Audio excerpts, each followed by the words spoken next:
नहमदुहु व नुसल्ली अला रसूलिहिल करीम अम्मा बाद फ़अऊज़ु बिल्लाहि मिनश शैतानिर रजीम बिस्मिल्लाहिर रहमानिर रहीम रब्बि इश्रह ली सदरी व यस्सिर ली अमरी वहलुल उक़दतम मिन लिसानी यफ़क़हू क़ौली रब्बि यस्सिर व ला तुअस्सिर व तम्मिम बिल खैर अल्लाहुम्मा इन्नी अस्अलुका इल्मन नाफ़िअ व रिज़्क़न तय्यबा व अमलन मुतक़ब्बला अल्लाहुम्मा गय्यरनी हत्ता तुहिब्बुनी। या अल्लाह मुझे इतना बदल दीजिए यहाँ तक कि आप मुझसे मोहब्बत करने लगें। अल्लाह सुब्हानहू व तआला की तौफ़ीक़ और अल्लाह ताला की रहमत के साथ हम अपने सेशन का आगाज़ करेंगे, इस नियत के साथ कि अल्लाह सुब्हानहू व तआला इसे हमारे लिए पढ़ना, समझना और इस पर अमल करना हमारे लिए आसान फरमा दें, आमीन। अल्हम्दुलिल्लाह, पहले हम पढ़ चुके हैं कि अदब क्या है, फिर हमने उसके महफूम के बारे में जाना, फिर हमने जाना कि पहला हक़ अदब में अल्लाह सुब्हानहू व तआला का है। वो इसलिए क्योंकि हमें पैदा करने वाले अल्लाह सुब्हानहू व तआला है, हमारा खालिक अल्लाह है, हमारा मालिक अल्लाह है, हमारी जान का, हमारी माल का इख्तियार अल्लाह सुब्हानहू व तआला को है। तो इसलिए सबसे जो पहला अदब हमारी ज़िंदगी में होना चाहिए वो अल्लाह सुब्हानहू व तआला की ज़ात है। बा अदब बा नसीब, बे अदब बेनसीब। कुरान व हदीस का मतालिया करने से हमें ये बात समझ आती है कि महलूक़ात में सबसे जो बुलंद मर्तबा है वो अम्बिया हो, रुसल का है, मुरसलीन का है, जिनके अदब व एहतराम को हमें मलहूज़े ख़ातिर रखना बहुत ज़रूरी है और बहुत अहम है। वो इसलिए क्योंकि लोगों से हम कलाम होने और इन्हें अपना पैगाम पहुँचाने के लिए सिलसिला नबूवत और रसालत शुरू फरमाया गया। इस सिलसिला मुबारक के पहले नबी हज़रत आदम अलैहिस्सलाम और इस कड़ी के आखिरी नबी हज़रत मोहम्मद मुस्तफ़ा सल्लल्लाहु अलैहि वसल्लम हैं। और अम्बिया व मुरसलीन का अदब ये है कि सबका हम दिलो जान से इकरार करें, फ़ायदा हासिल करें, अक़ीदत व मोहब्बत रखें, इनका ज़िक्र अच्छे अल्फाज में करें, इनके हालात व वाक़यात का मुतालिया करें और हमेशा इनका नाम अदब से लें। जैसा कि आपको PDF भी शेयर किया गया है, जिसमें हमारा जो PDF है, जो सिलसिले का नाम है, उससे लिए गए पेजेस से आपको ये भी बताया जा रहा है कि जब भी हम अदब से नाम लेंगे, स्पेशली किन का, अम्बिया और रुसल का, तो वो लेने में भी हमने इज़्ज़त और एहतराम को मद्देनज़र रखना है। क्योंकि बाज़ इलाक़ों में, कौमों में नाम बिगाड़ कर बुलाने की आदत होती है, जो कि बहुत ही गंदी आदत है। मसलन अगर हम देखते हैं, अशरफ नाम को अच्छू कह के बुलाना, अकरम को अक्कू कह के बुलाना, अब्दुल रशीद को शीदा करके बुलाना, अकरम इलाही को करमू के नाम से पुकारना। इसी तरह जिन बच्चों और बड़ों के नाम अम्बिया के नाम पर होते हैं, वो इनके नाम बिगाड़ने में क्या करते हैं, ज़रा भी झिझक महसूस नहीं करते। मसलन मूसा ने कहा, इसको क्या कह देंगे कि मूसे ने ये कहा था।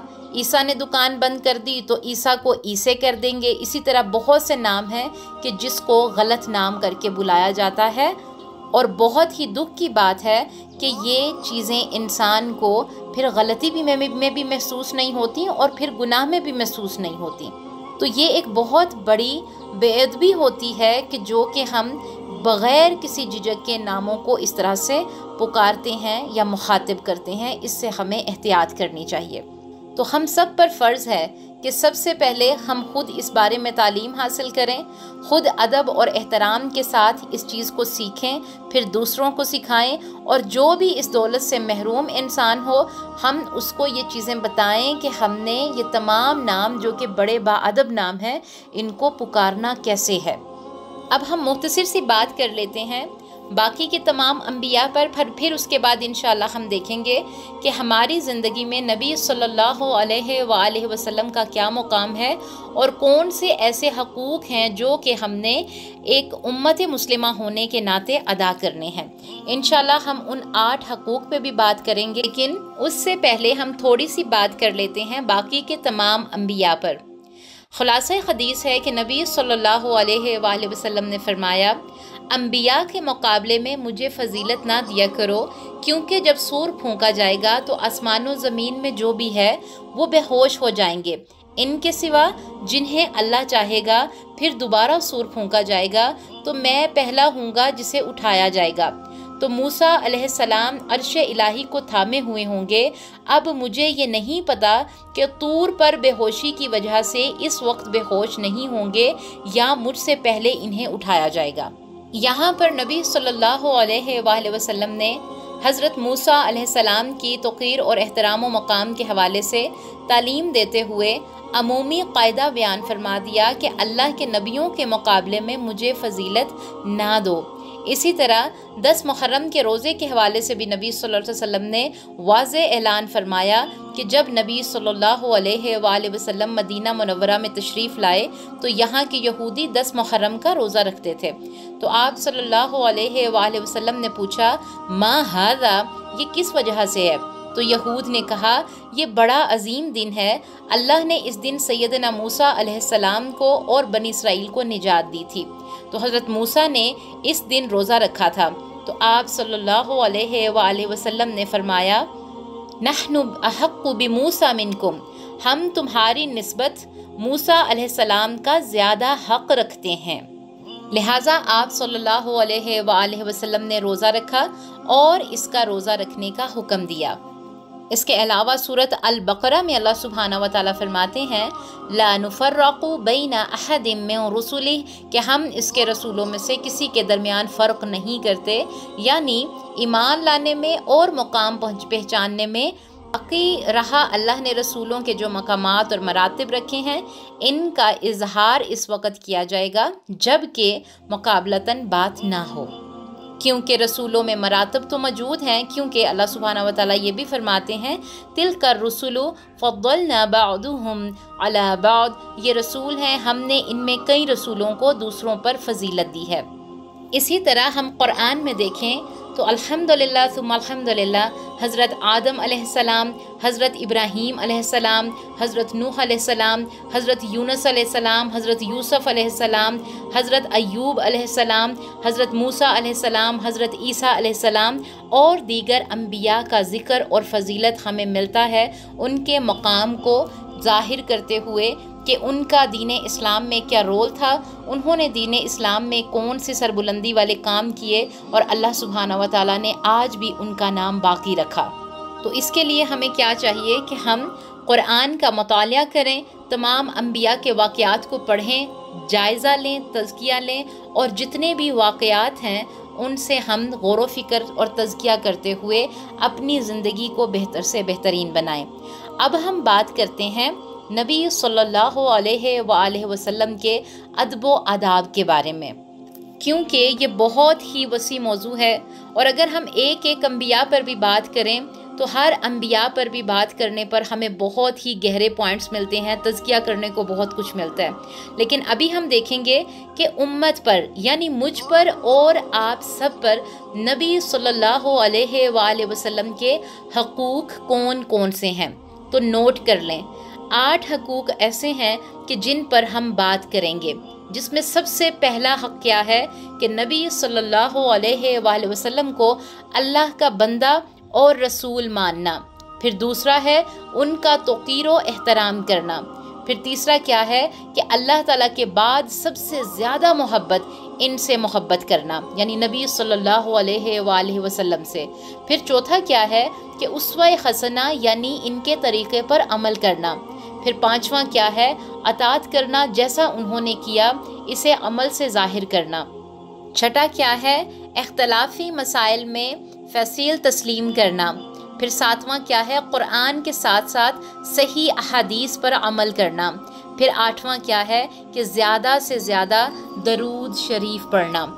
प्यारी बहनों, अब हम तज़किया करते हैं और हर मौजू के साथ, हर टॉपिक के साथ इंशाल्लाह हम खुद से सवाल करेंगे और हर पॉइंट के साथ आपने क्या करना है, एक चेकलिस्ट बनानी है। यहाँ पर हम बात करेंगे नंबर 1 कि क्या मैं नबी सल्लल्लाहु अलैहि वसल्लम को अल्लाह का बंदा और रसूल मानती हूँ। अपने बच्चों को ये बताती हूँ, क्योंकि नबी सल्लल्लाहु अलैहि वसल्लम का उम्मत पर ये सबसे पहला हक़ है कि उम्मत आप सल्लल्लाहु अलैहि वसल्लम को अल्लाह का बंदा और इनका आखिरी रसूल माने।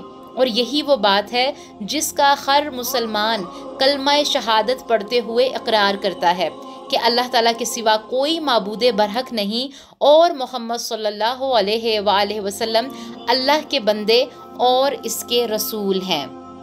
इंशाल्लाह इस पर मज़ीद जो अगले जितने भी पॉइंट्स हैं, इस पॉइंट 1 से लेके पॉइंट नंबर 8 तक हम अपने अगले सेशन में बात करेंगे।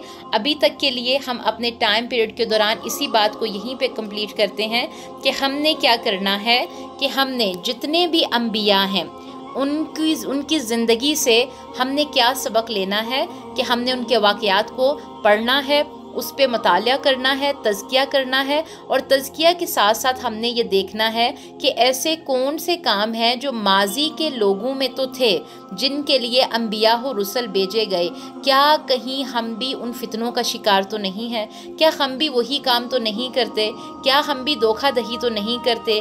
क्या हम भी ग़ीबत तो नहीं करते?